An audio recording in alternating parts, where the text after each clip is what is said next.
Prendergast, and that's Gerald Aarons from Como Energy. We're presenting for the Yarra Valley Community Energy Roadshow, and this topic is industry partnerships. So I'll share a slide, put it in presentation mode, and just a few slides and a quick video. As I said, this is about industry partnerships. And over to you, Gerald, on the roles that community energy groups can play in developing projects. So in an ideal world, community energy projects are really run completely by communities and members of their community, whether they're individuals or businesses in the local community. And if you're considering doing a community energy project, the tasks fall broadly into the following categories. There's developing the concept, the ideation stage, where you come up with the problem that you're looking to address and the solution that can help with that problem. The development of the community energy project is really putting everything in place to implement the solution that you have identified. So that might be securing land and development approval, grid connection, and so on. The construction, I think, speaks for itself. Ultimately, if you need to build an energy asset, it needs to be built and installed. It also needs to be managed in the long term through asset management and operation and maintenance. And on the funding side, you will need to think about seed funding for the activities in the early stages. A development application is not for free. Grid studies can be costly. Land needs to be secured and fees might need to be paid in various places. Consultants might need to be paid if you need support. But that is still, in the greater scheme of things, a relatively small amount. A much larger amount that normally needs to be deployed is in financing the actual asset when it gets deployed, so during the construction stage. And communities can play a role in either of those stages. Long-term also, communities might want to consider whether they can own the asset on behalf of the community and manage it for the community in the long run. Just a couple of examples of this are Repower Shoalhaven, who developed the concept, get the project ready, and finance the projects. I think at first they were ownership and then reverted to providing loans with the commercial rooftop solar system owning the project and then financing it via a loan. Whereas like our Goulburn project, they developed the concept and they will be the long-term owners and finance the project.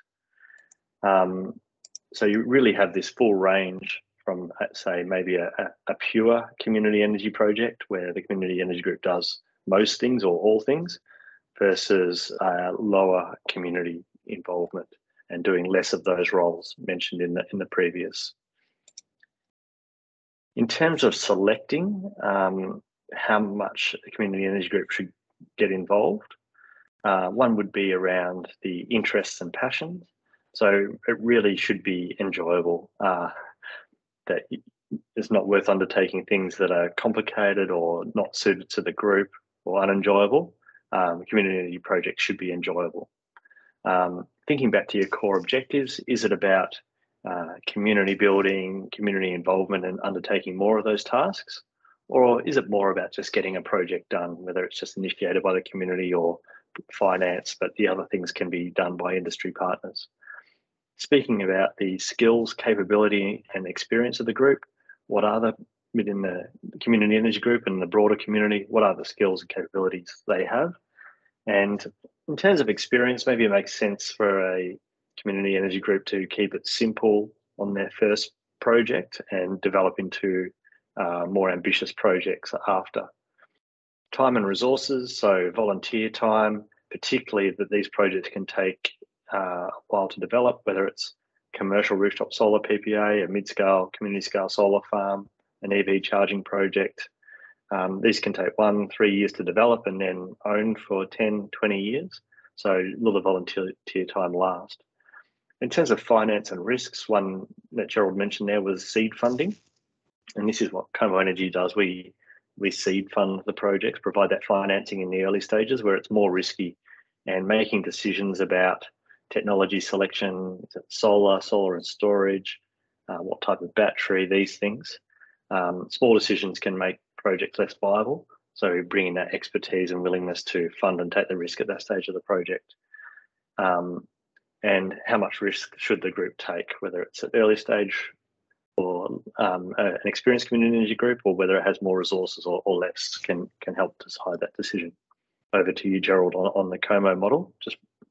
Yeah, so we developed a community partnership model over quite a period of time, where we try to address some of the challenges that we saw our community partners encounter.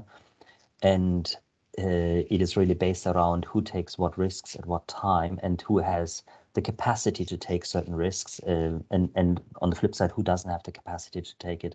It's a model that we've trialed on a number of projects, including in Goulburn and Gloucester.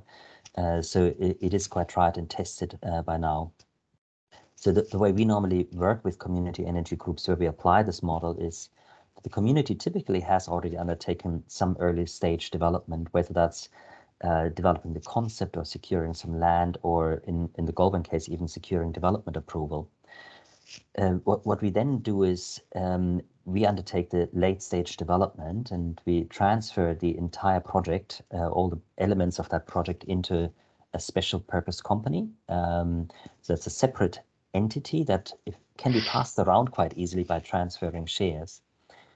We undertake that late stage development at our own costs and risk by securing the land where it's still necessary, development application, grid connection. We undertake the procurement for construction and possibly undertake PPA, securing the PPAs if there are any. While we do that, the community groups often focus on the fundraising process, because that is something that a lot of community energy groups are really good at. Local communities have the capacity to raise quite significant funds for their projects. And that is based around the personalities and the group and their footprint in the public domain, where they can leverage that as a power for the project. What we then do is, at the end of the development process, when the project is what we call it shovel ready, so it's construction ready, we give the communities the option, not the obligation, just the option to buy the special purpose vehicle, that separate company, back, and they buy it back for $0. The only thing that we get paid is a pre-agreed development fee, so that fee is known from the outset, and any external cost that we have incurred. Now, what that is, we can't predict with certainty. We have benchmarks and certain estimates, but obviously every project is different and there's a different level of costs. And ultimately, the community groups have the ability to say that some of these costs went too high, or that they don't like the project anymore, so they don't want to proceed with taking it back. But assume they take it back, they then become the long-term owners of that entity and can introduce the financing into the entity. We don't necessarily step away from the project altogether. If that's desired, we will continue as first construction managers and then later as asset managers to continue to provide that specialist skill in the energy market and in the project space to the community groups we're working with.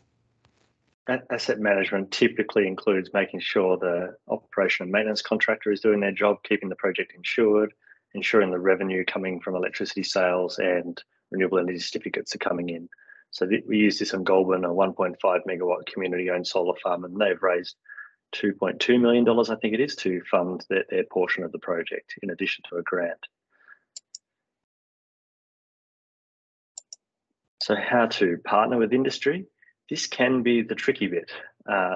Project sounds great. There's a couple of industry partners out there that sound like they do a good job, but how to go about this can be complicated.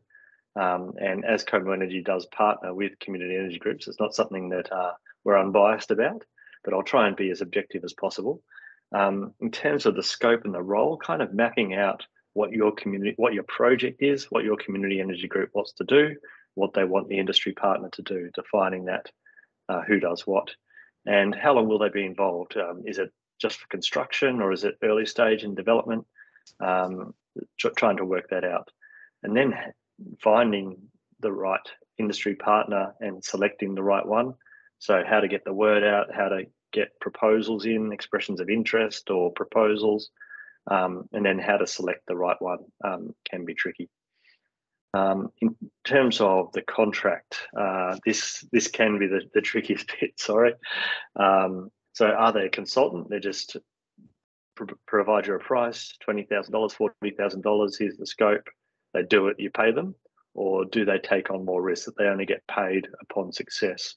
Or do they, even like Como does, invest their own cash to accelerate a project? How do you keep track of their performance and time? How is that in the contract so you can make sure they're meeting the objectives you wanted to? Other terms and conditions have to be sorted out.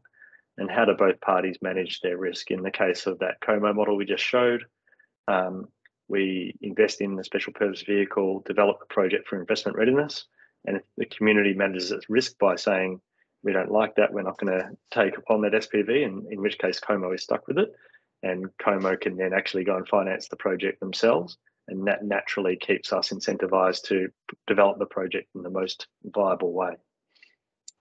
No time for questions on this, it's a video, but if you have any questions, feel free to email us. My email is jonathan@comoenergy.com.au. Thanks very much. Over to you, Gerald, to finalise. Yes, thank you very much. My details obviously are also on the slide, gerald@comoenergy.com.au. Thank you.